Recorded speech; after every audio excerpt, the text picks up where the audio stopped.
Noria City ដែលជាទីក្រុងរណបកំពុងលូតលាស់យ៉ាងឆាប់រហ័សនៅរាជធានីភ្នំពេញចាប់ផ្ដើមសាងសង់អគារខុនដូ Noria Square កម្ពស់25ជាន់មានបន្ទប់សរុបចំនួន224យូនីតកំពុងផ្ដល់ឱកាសដ៏កម្រមួយដល់អតិថិជននិងអ្នកវិនិយោគក្នុងការក្លាយជាម្ចាស់អចលនទ្រព្យនៅក្នុងតំបន់អភិវឌ្ឍន៍ចំមាត់ទន្លេដ៏ប្រណិតជាមួយតម្លៃត្រឹមចាប់ពី$60,000ឡើងព្រមទាំងមានការបញ្ចុះតម្លៃរហូតដល់12%ក្នុងដំណាក់កាល Pre-sale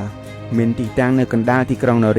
Noria Square Condominium ហ៊ុមព័ទ្ធដោយបណ្ដាញហេដ្ឋារចនាសម្ព័ន្ធទំនើបសម្បូរបែបលំនៅឋាននិងគោលដៅពាណិជ្ជកម្មលំដាប់ខ្ពស់កន្លែងកម្សាន្តនិងសេវាកម្មគ្រប់បែបយ៉ាងមានទីធ្លាសាធារណៈបៃតងដ៏ស្រស់ស្អាតនិងស្ថិតក្នុងចក្ខុវិស័យប្រែក្លាយទៅជាតំបន់អចលនទ្រព្យជាប់មាត់ទន្លេដ៏អំណោយផលបំផុតមួយប្រចាំរាជធានីភ្នំពេញមានតម្លៃចាប់ពី$60,000ជាងប៉ុណ្ណោះក្នុងមួយយូនីតឬបង់ប្រចាំខែត្រឹមតែជាង$300កម្រអគារខុនដូខាងលើត្រូវបានរចនាឡើងសម្រាប់ការរស់នៅក្នុងទីក្រុងសម័យទំនើបស៊ីវិល័យដែលផ្ដល់ជូននូវផាសុកភាពប្រសិទ្ធភាពនៃការប្រើប្រាស់និងមានគុណតម្លៃរយៈពេលវែង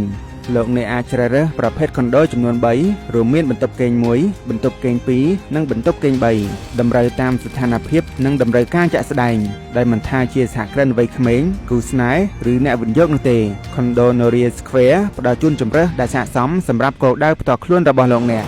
ស្រមៃមើលការភ្ញាក់ពីដំណេករៀងរាល់ព្រឹកនៅក្នុងអគារខុនដូទំនើបស្ថិតក្នុងតំបន់ជាប់មាត់ទន្លេប្រណិតបំផុតរបស់ភ្នំពេញហ៊ុមព័ទ្ធដោយទេសភាពទន្លេដ៏ស្រស់ស្រាយឆ្លងកាត់ទៅកាន់មជ្ឈមណ្ឌលពាណិជ្ជកម្មសំខាន់ៗយ៉ាងងាយស្រួលមានកន្លែងកម្សាន្តហាត់ប្រាណមានហាងអាហារនិងលក់ទំនិញយ៉ាងសម្បូរបែបនៅកន្លែងតែមួយរស់នៅក្នុងសហគមន៍មួយដែលត្រូវបានរៀបចំផែនការមេយ៉ាងល្អផ្ដល់ជូននូវផាសុកភាពការតភ្ជាប់និងគុណភាពជីវិតនេះមិនមែនគ្រាន់តែជាអគារខុនដូមួយប៉ុណ្ណោះទេនេះគឺជាឱកាសក្នុងការក្លាយជាម្ចាស់នៃផ្នែកមួយចំពោះអនាគតថ្មីរបស់ទីក្រុងភ្នំពេញជាកន្លែងសម្រាប់រស់នៅធ្វើការវិនិយោគនិងរីកចម្រើនយូរអង្វែងទៅមុខអនាគតនៃតំបន់មាត់ទន្លេមានសក្តានុពលបំផុតរបស់រាជធានីភ្នំពេញកំពុងត្រូវបានកសាងនៅកោះ Noria ហើយតាមរយៈ Noria Square លោកអ្នកអាចក្លាយជាម្ចាស់ខុនដូនិងកាន់កាប់ទ្រព្យវិនិយោគមួយជាមួយតម្លៃចាប់ពី$60,000ជាងប៉ុណ្ណោះក្នុងមួយយូនីតទំនាក់ទំនងទិញឥឡូវនេះដើម្បីទទួលបានការបញ្ចុះតម្លៃ